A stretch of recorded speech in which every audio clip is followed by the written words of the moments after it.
Oui, donc en tout cas, je peux vous dire une chose, c'est que littéralement, il y a quand même quelque chose de fascinant à observer. C'est comment dire, l'attaque sur la France, hein, qui a commencé, hein. On peut le dire comme ça. J'essaie de retrouver ma dépêche. J'ai l'impression d'avoir un petit peu tout mélangé là sur mon bureau. Voilà, je l'ai. C'est quelque chose dont on parle ici très très très souvent. Voilà.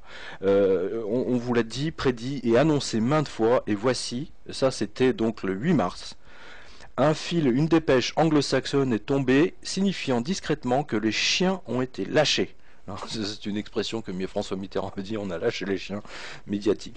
Dans cette guerre financière, et qu'ils vont se rassembler en meute dans les semaines à venir pour dépecer la France et la forcer à monter les taux. Hein. Attention, hein, écoutez bien, ça veut dire forcer la France à payer un taux d'intérêt plus élevé aux sociétés de fonds de pension, genre PIMCO et autres. Voilà.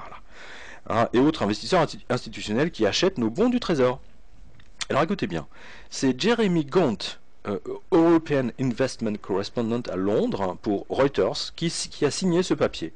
French debt coming under investor scrutiny.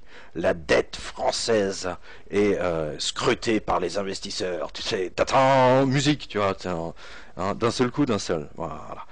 Vraiment, je n'y crois pas.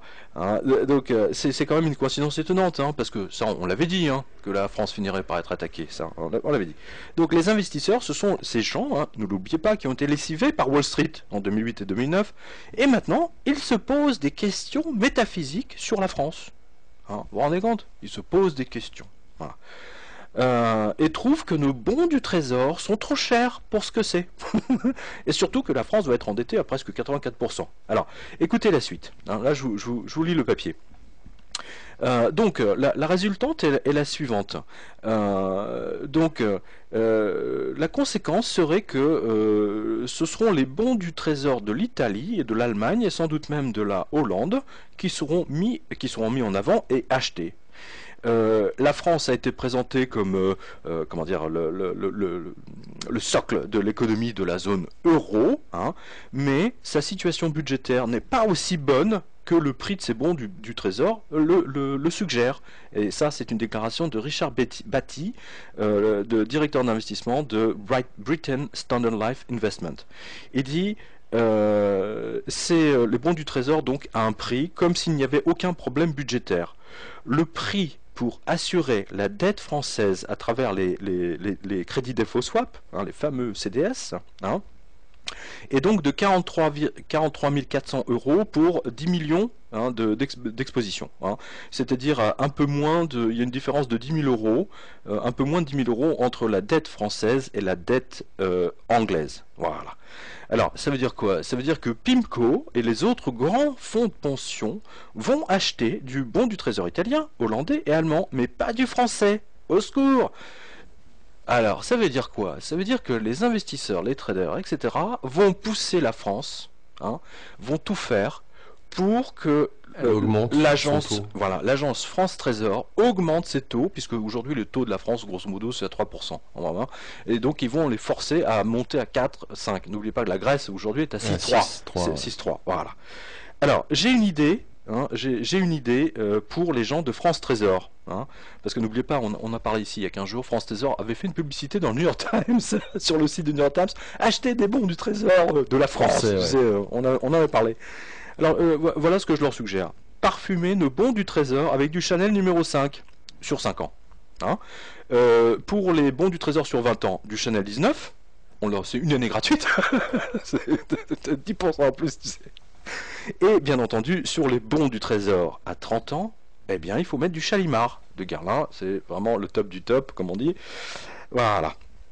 Et en dernier recours, France Trésor peut aussi parfumer tous les bains du Trésor, le bon du Trésor avec Axe. Mais ça, paraît-il, ça n'attire que les banquières et les investisseuses. Voilà. Et là, je vous demande à tous et à toutes de prendre cet article et de le publier, de le poster, de le faxer, de l'afficher partout. Envoyez-le partout où vous le pouvez, formez vos bataillons afin que le plus grand nombre de Français soient prévenus. Les vampires ont sonné l'assaut sur Marianne, comme ils l'avaient fait en toute discrétion il y a 1 an sur Athéna. Hein, donc pour la Grèce. La machine média anglo-saxonne va se mettre en route. À nous de la bloquer. Et alors là, incroyable, incroyable. Ça, j'ai écrit ça donc le 8, je sais pas quand c'était. Et c'est donc ce matin, 2 informations coup sur coup. Écoutez bien. C'est l'agence Fitch. Hein, donc, j'ai pas eu le temps d'approfondir, mais d'après ce que j'ai vu, l'agence Fitch s'apprêterait à abaisser la note de la France. Donc, vous savez, c'est 3 fois la lettre AAA. Donc ils vont s'apprêter à dégrader la note de la France. Ça veut dire quoi pour la France, hein, pour notre ministre des Finances, et surtout pour l'agence France Trésor? Ça veut dire qu'on sera obligé de payer beaucoup plus cher, hein, donc de donner un intérêt extrêmement plus, hein, comme la Grèce. Et donc mon papier était prophétique, littéralement, hein, puisque ça date de ce matin.